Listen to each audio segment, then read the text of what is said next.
So low carb diets were made popular in the 1970s by the Atkins diet. So if you've been around long enough, you probably remember the low carb diet, but they're still popular today with diets like the keto diet and the paleo diet. But did you know that the first low carb diet was introduced way back in the 1860s?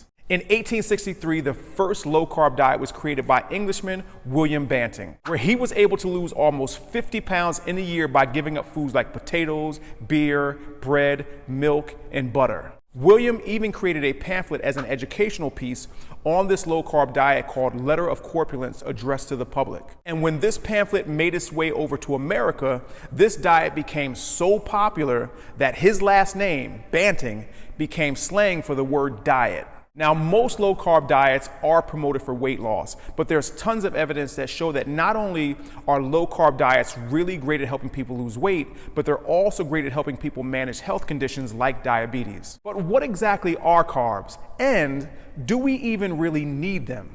Well, let's talk about it. Carbohydrates are one of the main macronutrients, protein and fat being the other two.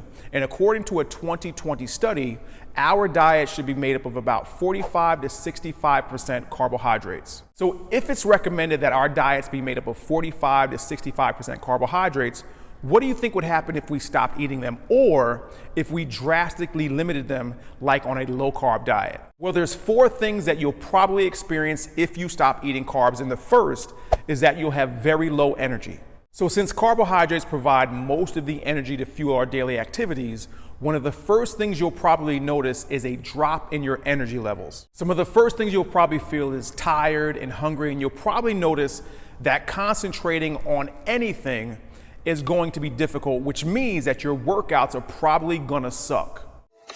I'm tired of this, Grandpa. That's too damn bad! The second thing you may feel is you may feel dizzy, and you may even have more frequent headaches. So our brain's primary source of energy is glucose, and if you didn't know, glucose is what you get when our bodies break down carbohydrates for energy. Now, when you stop eating carbs, your body has to find another source of energy for your brain, and that source of energy is fat. Now, when your body breaks down fat for energy, your body produces what's called ketones, and ketones are a byproduct of fat metabolism.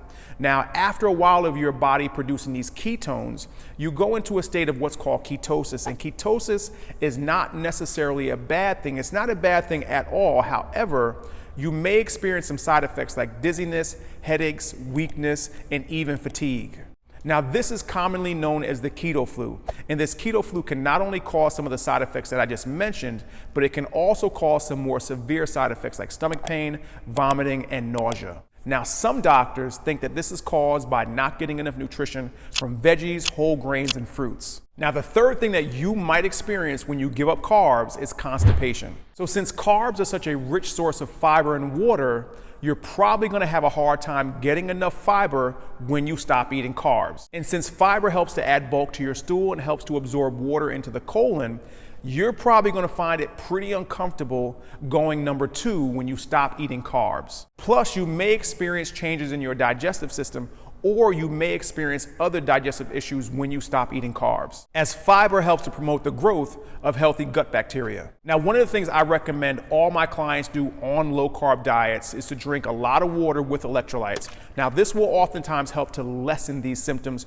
or help them completely avoid these symptoms altogether. And hey, if you've made it to this point in the video and you don't know who I am, my name is Coach William, and I've helped clients over the last 34 years, just like yourself, get into absolutely amazing shape using tips just like the ones I'm using in this video. So if you need help on your health and your weight loss journey, you don't know what to do, no hard sell. However, if you need help, let's work together. Click the first link below in the description, fill out the form, and you and I together will figure out what we need to do to get you from where you're at to where you want to be. And the fourth thing you may experience when you cut out carbs, if you have kidney issues, is your kidney issues may get worse. Extremely low carb diets can raise uric acid levels, which can lead to kidney stones and gout. One study found that people with mild chronic kidney disease on the keto diet did okay with close medical supervision, but there are studies that show that people that eat a high animal-based diet, low in whole grains and fruits, are 90% more likely to develop kidney disease. If you're looking to do low carb diets right and you want to avoid any of these issues plus other issues, click the first link below in the description and let's work together to figure out how we can get your low carb diet journey started the right way.